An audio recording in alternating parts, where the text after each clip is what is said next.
hydrogen being produced from renewables and use of the carbon capture and storage has to be made so that a transition will be smooth, because suddenly from the natural gas based hydrogen production by the steam reforming method, we cannot jump directly for the total requirement to the green hydrogen. A time has to come, because this is not something conventional, and while being produced earlier and the scale could be upgraded. So the scale could be upgraded with a slower acceleration, not very fast acceleration. So hydrogen, as our previous speaker have told, that it is an energy carrier, and from the energy security point of view, it is very important. So this is the complete cycle. I am not going to repeat. I will just hold it here for some time so that you people visualize, and I am relieved of explaining. Others have already done my job. So biggest advantage in the excessive renewable scenario, what will happen when the wind and solar will be high and the demand in the grid will be low? We can very easily store this energy in the two forms. One will be the batteries. Batteries of course are costly at that time. Batteries also have the limited life. That is the another disadvantage. And for the batteries, we don't have the lithium and the cobalt and nickel resources, whatever they are needed. So these will be certain limitations. And afterwards, there will be the problem of the disposal of these batteries. So far, no useful way or on which we can have some confidence. That type of the way has not been developed so far in India. Of course, the people are researching over it. So energy in the form of the hydrogen can be used for a longer time, that is days, weeks or months. Whereas in the battery, it is only for a limited time. It can support the storage for only for limited time, and it can support the grid also when needed for a limited time only. Say we are talking of the 4 hours capacity. Say 1 megawatt, so it will be 4 megawatt hour like that. So today's hydrogen is finding application. It's not new. The substance is not new because it is being used in petroleum refining, fertilizer, and some other industry. So there is a need to make available the electrolyzers at reasonable price and with the high efficiency. Efficiency is the buzzword, and we have to search and research. What Borasam also told, that there have to be research institutes. We have also to pool the resources. We have to have the international cooperations, and we have to have a pool of the scientists who could guide us. As well as we have to have the industries which are willing to come, and we have to support those industries by way of the financing and by way of the R&D supports also. Whatsoever prototypes so far have been developed in the lab, they should come and they should become commercialized. So this can be easily skipped. Some of the properties of hydrogen are that it is eco-friendly, it's an energy carrier, and it provides clean energy at the point of use. Hydrogen is very light, but energy dense by mass. Depending on energy source of production, it can provide us the net zero environment. So these are the color tags associated. Just I will tell only one or two, rest you can associate yourself. Black hydrogen is by using the coal. Then brown hydrogen is using the brown coal or the lignite. And the blue hydrogen is steam reforming with carbon capture. Similarly, these are things, and I have made it the text green also to emphasize that this is green hydrogen. Again the same thing at the cost of repetition, that it's a kilowatt clean energy. Why it is future? Because in the future we have to achieve the net zero emission conditions. So it will provide the zero emission. It can be produced from the indigenous sources, and those sources are which we have keep on worshipping from centuries. That is the sun, air and water. That makes the complete cycle. If you recall the very first slide, some diagram was there, that hydrogen, oxygen and electrolysis. And innovation are continuing, and we can innovate also in future. So we can produce the energy from the hydrogen. One is through the combustion process, direct combustion. Next, by powering the fuel cells, that is the reverse of the charging. Hydrogen can be used in the fuel cell to power anything that relies on the electricity. already it is in use in space programs and space shuttles and rockets. So enough business opportunities are available. What happens? Something when new comes, the business opportunities, people fear that whether there will be business opportunities or not. So like this, if we see, there are ample business opportunities, but acceptability of the people, confidence building by the scientists and the researchers, and good business sense by the industries. As well as one more thing will be required in this one, we have to take care of the safety. Safety aspects are more important. Safety regulations, safety standards. We are talking of the transfer of hydrogen or the transport of hydrogen by the shipping methods also. That's good. It will be at an economical price, economical cost. But loading and unloading will require special care. That could not be ignored. So I am talking of the all-round development and the integrated development.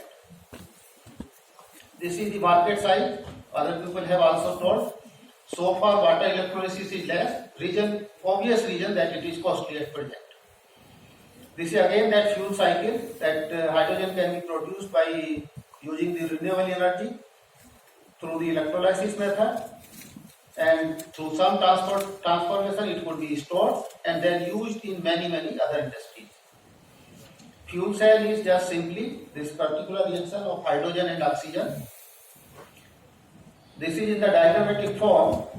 Here the fuel is only the hydrogen and air is taken freely from the air. So we get the electricity and we get the water as well. There are several types of the fuel cell and having the varying efficiency. Of course, there is a lot of scope for innovation and we are hopeful that efficiency will increase and let there not be some technical limitations. Up to the technical limitations, our goal should be to achieve the efficiencies as high as the technical limitations permits. Hydrogen can be used as an alternative fuel. It could be a substitute to the grey hydrogen, which is being used in the industry nowadays, and it could be alternatives to some of the liquid fuels also, and it could be used in many industries and in the transport also.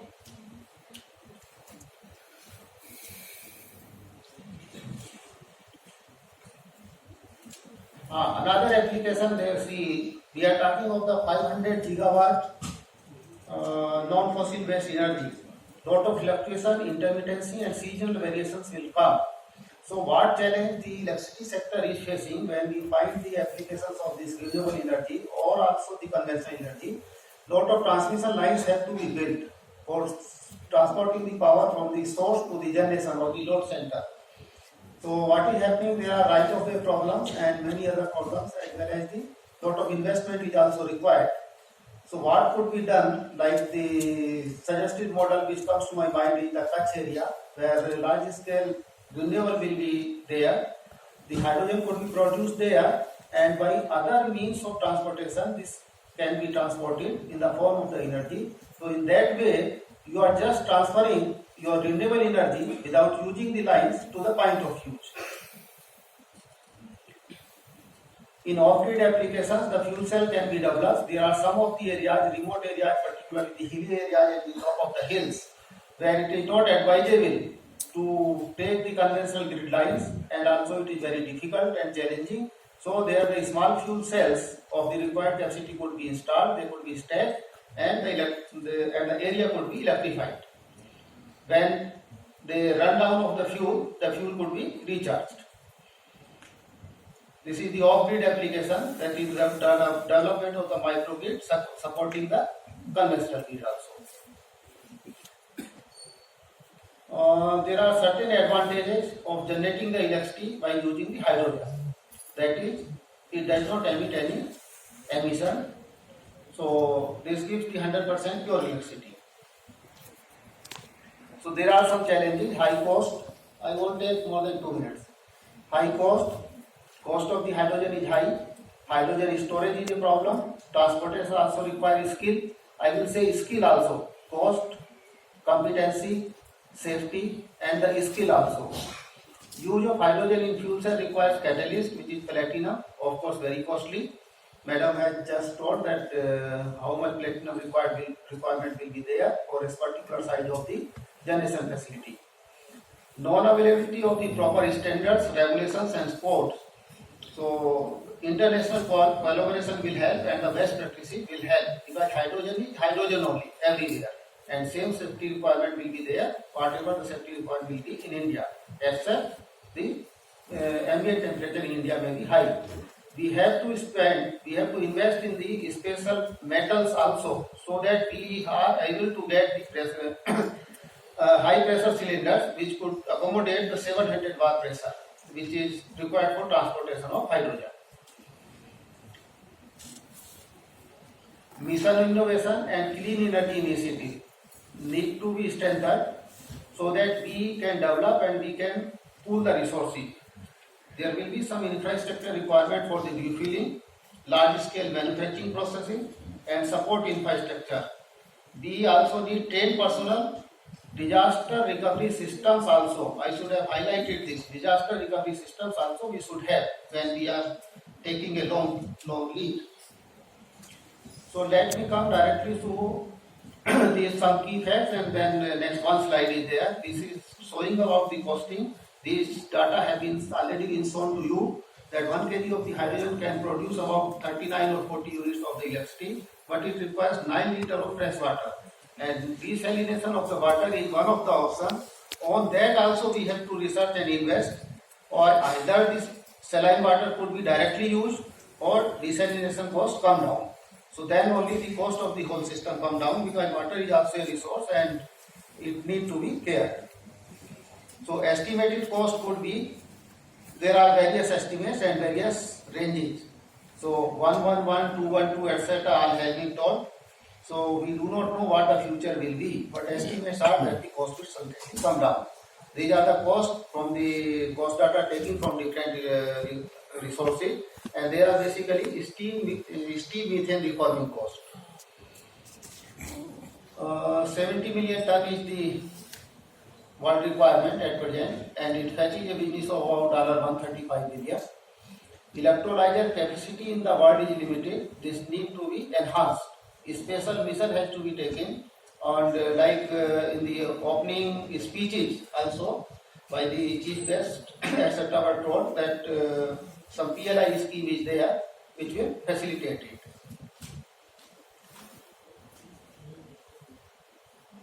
China is of course taking lead in this direction, so we have to find our own ways. I won't say that we are in challenge with him or like that, but we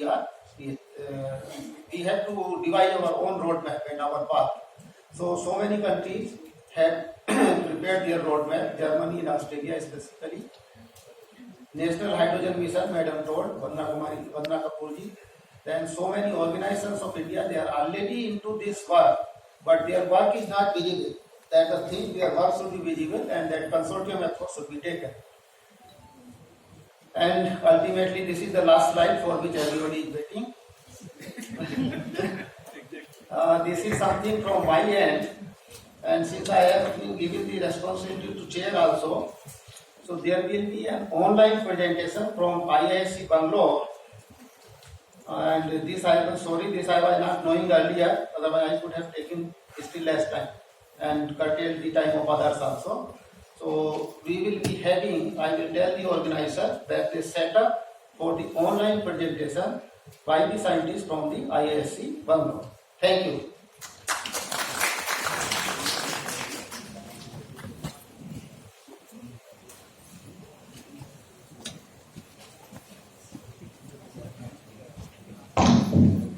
Yeah. Can I start? Hello? Yeah. C. Das, I'm an assistant professor in electrical engineering department of IISc Bangalore. So I mostly work in the power systems area, and also energy policy is one of my interest.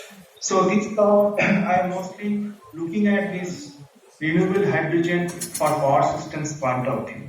Okay. So in this presentation we have first one of renewable hydrogen technology.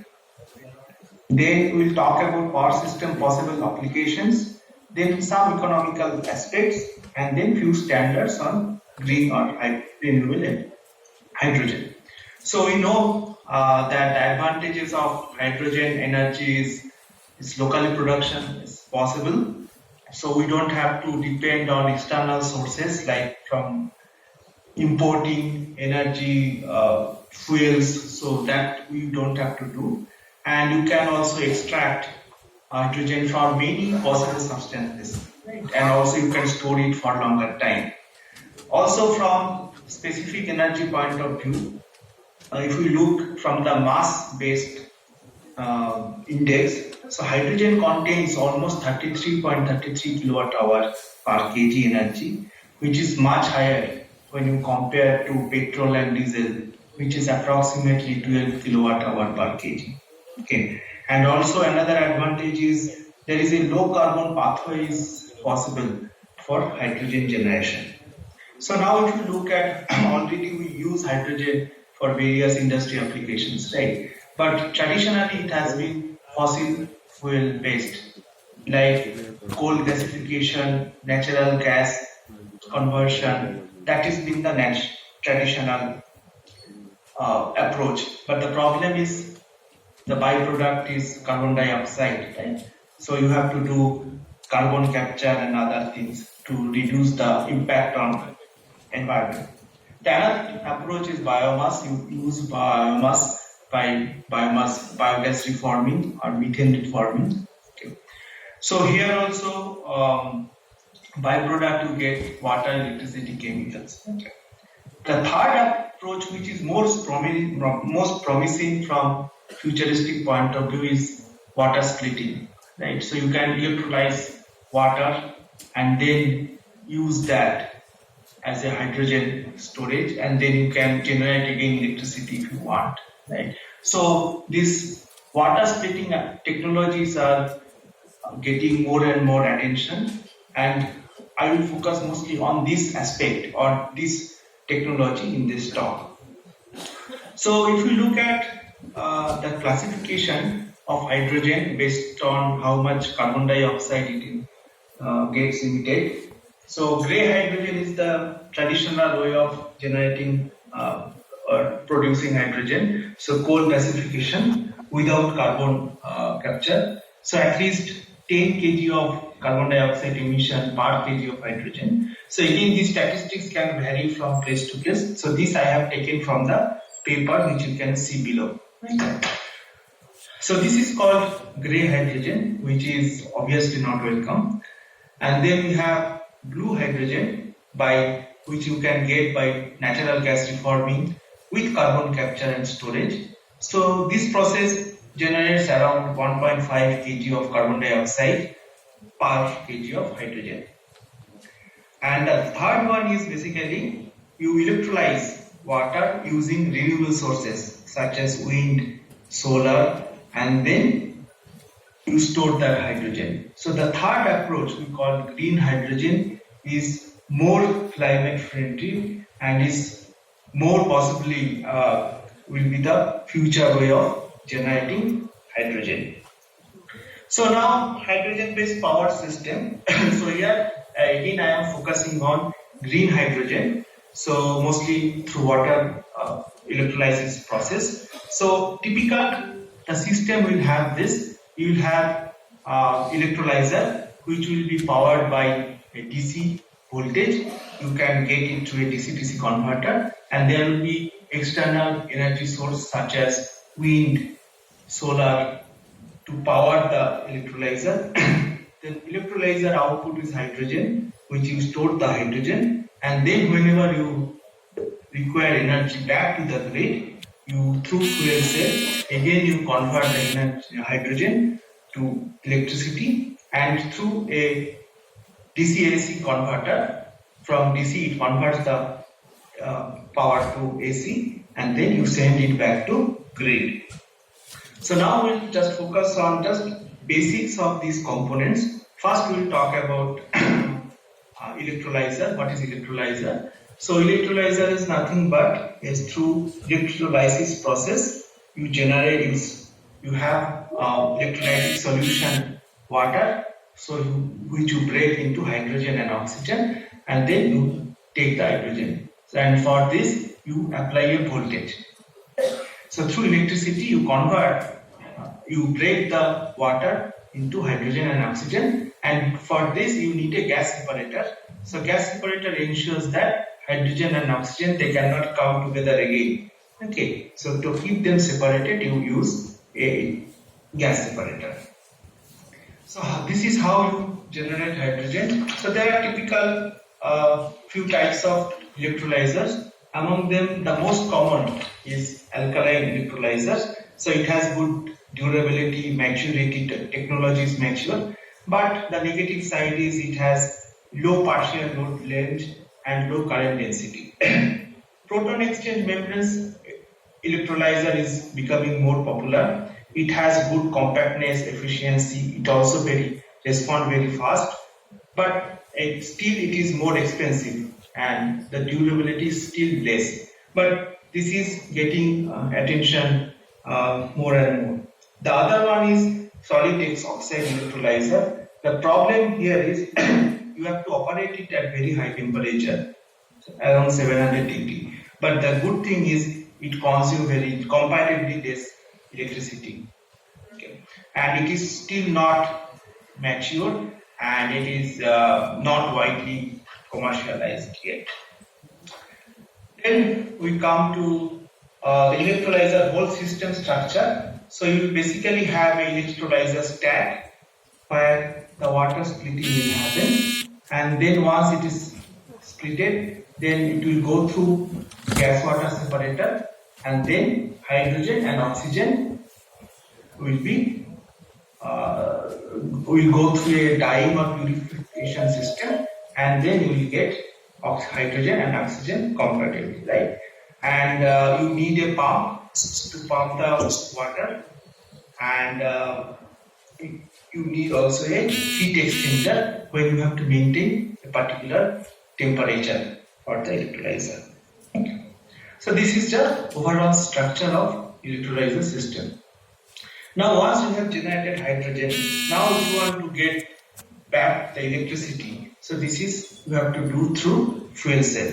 Okay, so fuel cell is nothing but it also has anode, cathode and an electrolyte, and you pass hydrogen from one end and other end you pass air which contains oxygen, and they do some chemical reaction, and then the electricity flows like this, and you get byproduct as water, and there can be some unused air.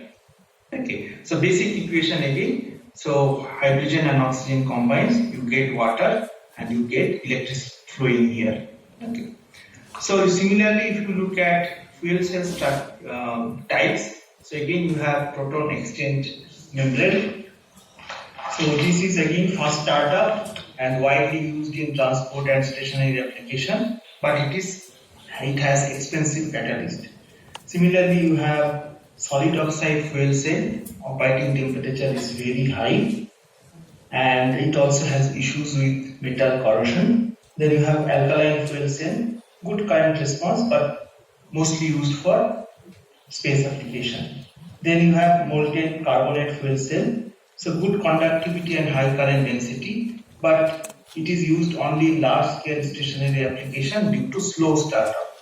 And then you have phosphoric acid fuel cell, so high efficiency with heat cogeneration, but it has low current density and high catalyst cost. So fuel cell system structure, you can see that this is the basic fuel cell body. So this is the AC-DC converter which converts DC into AC. So this is your power output, and it is going to load. It can be grid also. Okay. And here you can see you have compressor to increase the pressure of the air, and then cooler to reduce the temperature of the compressed air, and humidifier. So proton exchange membrane often, if it is very dry, it may not work well. So you need a humidifier to keep it little wet. So that's the job of this humidifier. So this was electricity generation from hydrogen. Now hydrogen storage technologies. So there are four basic approaches. Compressed gas. So you basically compress the hydrogen at 700 bar. So at this pressure, the density becomes 36 kg per meter cube. Another is you use underground storage, such as depleted natural gas reservoirs. Like natural gas has been taken out, so there is some space while you basically keep the hydrogen as stored, or salt caravan. So they have this porous large volume, so that you can keep the hydrogen as stored. So the volume of this large underground storage can be 1 lakh to 10 lakh meter cube. There is liquid hydrogen. Advantage is at atmospheric pressure, but the temperature is very low, 20 to 21 Kelvin, but you can achieve around 70.8 kg per meter cube. The third one, which is becoming popular, is solid hydrogen. Solid hydrogen means basically you combine hydrogen with solid materials. So one common is metal hydride. So metal hydrides are very good because they can store large amount of hydrogen. As an example, palladium can absorb 900 times of its own volume of hydrogen at room temperature and atmospheric pressure. Similarly, there are many other types of hydrides, complex hydrides, chemical hydrides. Okay. One problem with all these hydrides is basically getting back the hydrogen. Okay, how you can get the hydrogen back in reverse process? Sometimes it's become difficult, and adsorbent is nothing but some surface on which you store the hydrogen. So absorption when hydrogen enters into the material itself, and adsorbent is when the hydrogen remains on the surface of the material. So, but this is again a very premature technology. Now we will talk about some power system applications, how it can be used. So first is very common application is medium to long term energy storage. You know that wind and solar, they are intermittent in nature, right? But for power system also we always have to maintain this load generation scenario, load generation balance, right? So we need some kind of control on generation also. So what we can do is we can store this PV or wind power in the form of hydrogen, and whenever we need, we can use them. This is extremely helpful because see, night PV is not available, right? Also there is seasonal variation of these sources. So to tackle those intermittency, hydrogen can be very useful. And advantage of hydrogen over other storage devices, you can store it very longer time, and also it has high specific energy density. So this is a project called Project Data Zero. This is a power supply infrastructure of a data center. So they have implemented in a data centers. So here you can see that it is completely renewable driven. So it has PV panels, wind turbines, and it has batteries, supercapacitor. Batteries and supercapacitors are there to take care short-term requirement. If there is power requirement in short term, because their response is very fast, so they are using batteries and supercapacitor. And for long or medium term, like seasonal variation, night variation, so they are using fuel cells along with electrolyzer. So that means hydrogen they are using for long or medium terms, they are using this as a storage. So this is I think France, this project is being carried out in France. Then another thing is the power system we call ancillary service. So congestion mitigation. This is a project called Project Helios. So here you can see, let me explain. So this is basically a wind farm. So this wind farm has a 2.5 megawatt PEM electrolyzer. So electrolyzer converts part of the wind energy into hydrogen, and that hydrogen can go to external consumers, and it can also go to a fuel cell, and fuel cell will convert this back to electricity. Now, how congestion is coming? So, suppose if you are generating lot of wind power, but your networks for some reason has become congested. That means you cannot, even though you are generating more power, you are unable to push it because transmission lines have reached their capacity. So, in reality, what we have to do is we have to basically scale back your generation, right? So, to avoid that, here what they are doing is whenever there is congestion in the network, they are storing the wind power as hydrogen.